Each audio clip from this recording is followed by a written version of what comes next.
So I've been thinking a lot the last few days about gratitude, especially gratitude towards our teachers and our elders. And I know we've talked about gratitude a number of times in these sessions, but it's been such an important part of the practice for so many of us during this time, especially with the pandemic and so many other things that are happening, fires in various places and floods in other places.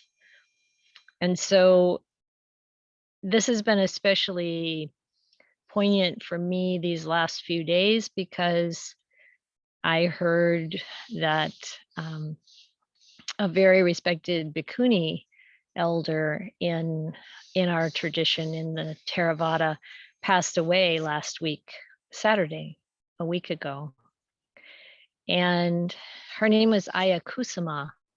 I don't know if you've heard of her. You may have, but it also may be unlikely since she's a Sri Lankan bhikkhuni, and I don't. I met her when I was living at Amaravati. She and her friend Ranjani De Silva came to Amaravati and spent a week with us nuns, and so I got to hear her give talks and learn a bit about her life and get the sense of their presence, both of them. It was amazing. One of the things I remember, well, there are a few things I remember from that time that I'll share with you, I think, after I tell you a little bit more about Ayya Kusama.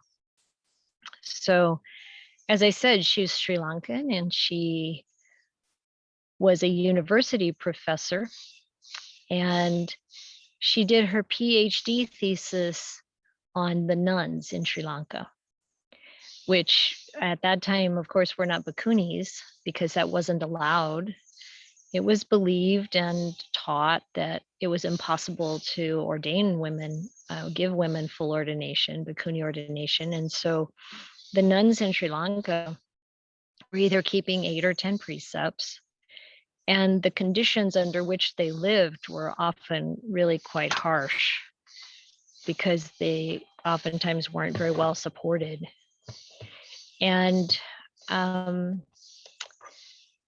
the act of doing her PhD thesis on the situation of the nuns was quite remarkable, and it caused, of course, brought her in very close contact with many women who had taken up that kind of dedication and living a life of full engagement with the Dhamma and with renunciation. And because she knew so much about the situation for the nuns, she did a lot to help them, but she also became really interested in the idea of full ordination and why is this not possible? Why is it not the case that the women with this kind of commitment aren't kind of doing the same sorts of things that the men with that commitment are doing and having that same kind of opportunity to share the Dhamma and to help the community.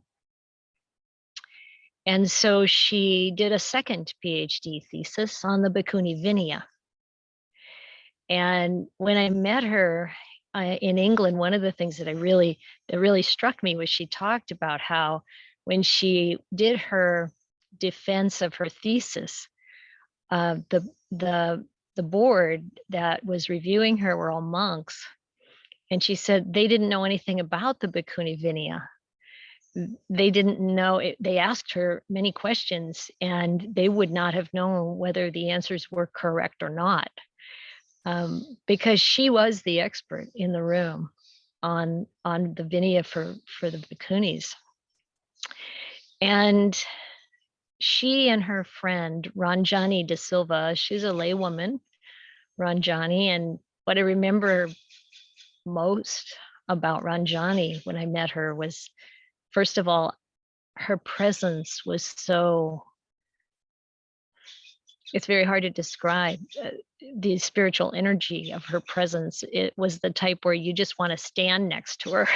It's just so beautiful and soft in a really, really beautiful way. And the other thing that I remember was that she she said that when they were doing their work to move towards and up towards or create the chance for women to have full ordination, they were never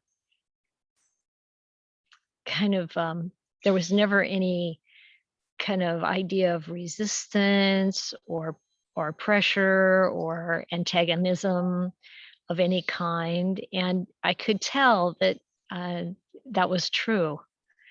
She talked about how she would go to her teacher, who is a monk, and she wouldn't ask him directly about bhikkhuni ordination because I'm imagining you probably know, but bhikkhuni ordination wasn't allowed in the monastic hierarchy. The elders and the people who were in charge were very, very opposed to the idea.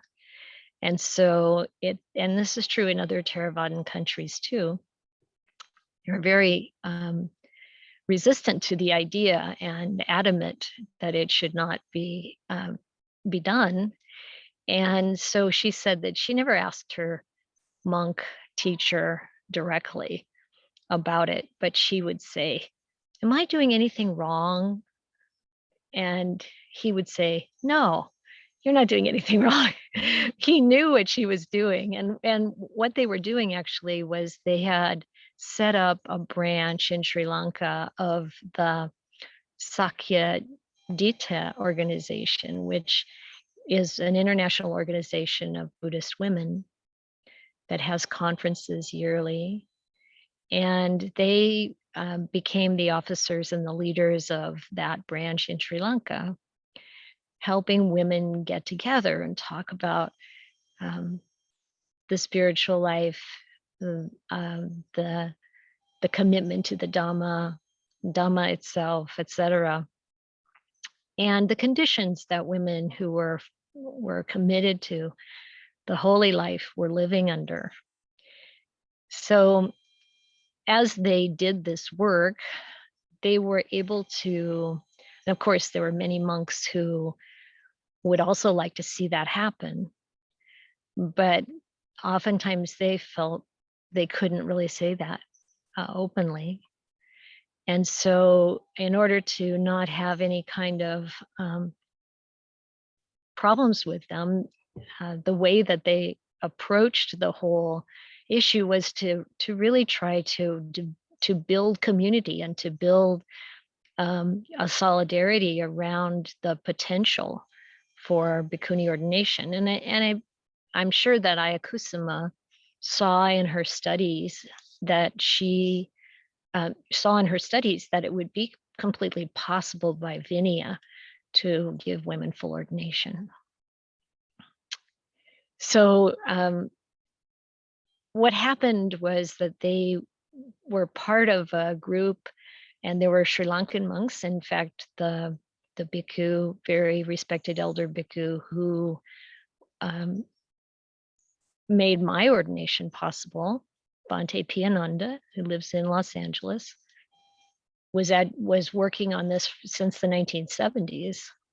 So this was all happening probably in the late 80s and maybe early 90s. And by the time it was 1996, it was possible. They organized an ordination, but they couldn't do it in Sri Lanka because there would be too much resistance. So they went to the Mahabodhi Society of India and asked if they would support this idea of an ordination, and they did. They went all out to bring bhikkhunis from Korea. Ayya Kusuma traveled to Korea to talk about this and work this out. The Korean Sangha was very interested in supporting, and they and Ayya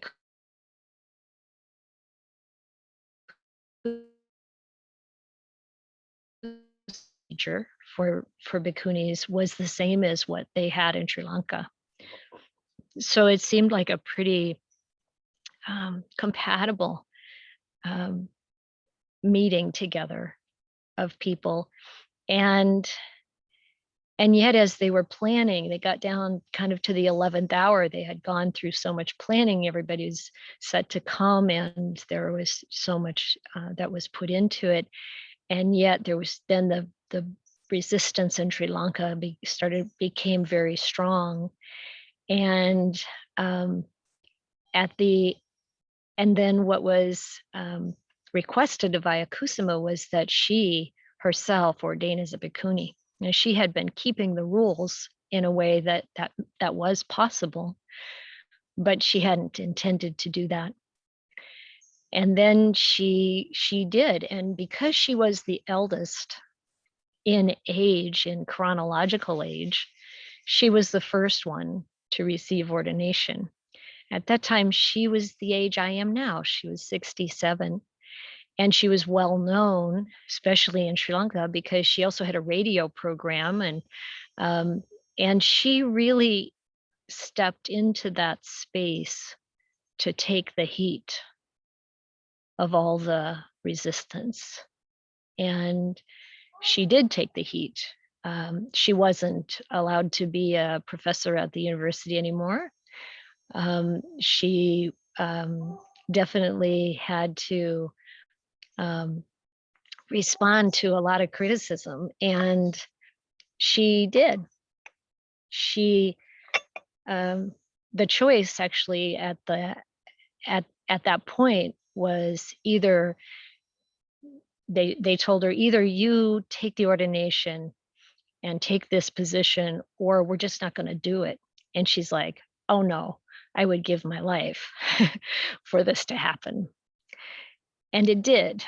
And they went through quite a process of interviewing women who had been nuns for quite a long time. They got, I think she's over 200 applications to be part of that first ordination, and they chose 9 women.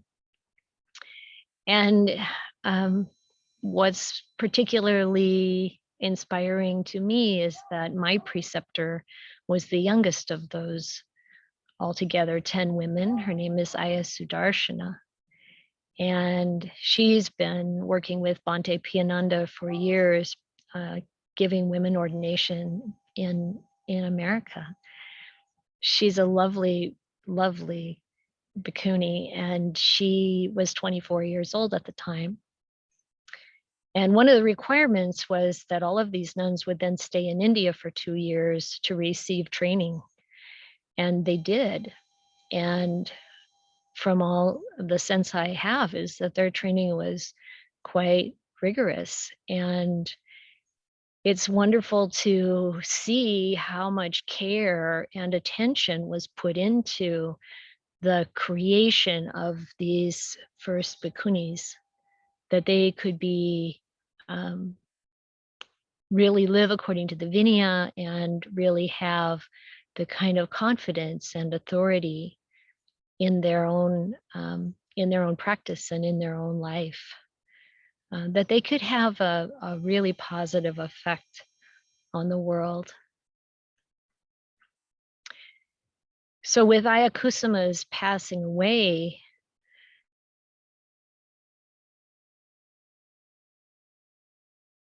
and all of these years in between, since 1996,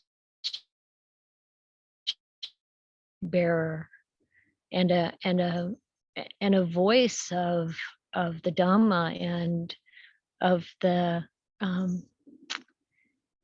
ways in which we can make change that's positive. And also kind of in remembrance of Ayya Kusuma, there's a Sri Lankan monk who teaches the bhikkhunis every month. This is part of our Vinaya requirement, that we have a bhikkhu, a very elder, highly regarded monk, give us teaching every full moon and new moon. And he teaches us on the full moon days or around that time. And he said that at that time when this ordination happened, he wasn't able to attend, but he said he just felt always, and his heart was there. And he said he felt always how wonderful it would be for there to be a vibrant Bhikkhuni Sangha. He said, you see how much good the Catholic nuns have done. You can see how much good the Mahayana nuns have done. Wouldn't it be wonderful to have the Theravadan tradition have nuns that could be that kind of presence in the world? And it's, excuse me, it's very encouraging and inspiring when there are monks who have this attitude and this kind of commitment.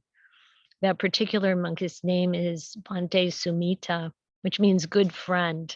He certainly comes comes across as an excellent friend. And he traveled across the country from Los Angeles to New York City to participate in a bhikkhuni ordination during the pandemic. I mean, this is dedication. And it's just really inspiring. And from my perspective, and what really arises in my heart is this gratitude towards our elders. You know, it's such a wonderful thing when we place our attention on all that they've done for us, whether that's our elder teachers or our parents or whoever it might be, because we can often overlook the good that we receive from people because they're not perfect. There are those times when maybe we've been spoken to harshly or disregarded, or any other kind of problem that we might see in their life, that they're not living up to our ideals or our standards. And that maybe then we put our focus on that and we forget. Or I think there are many ways in which we are supported in our life, just in general, whether that's, through our government or through our society, that we tend to take for granted. And we maybe don't remember how many layers of infrastructure and support have helped us become who we are, to get to this place. And so I think it's useful to take some time to reflect, especially maybe when we're feeling unsatisfied, and to bring that appreciation to the fore. So that was what I was hoping to share today. And I think now we can do some meditation, and then I'd love to hear your thoughts about this or about anything else.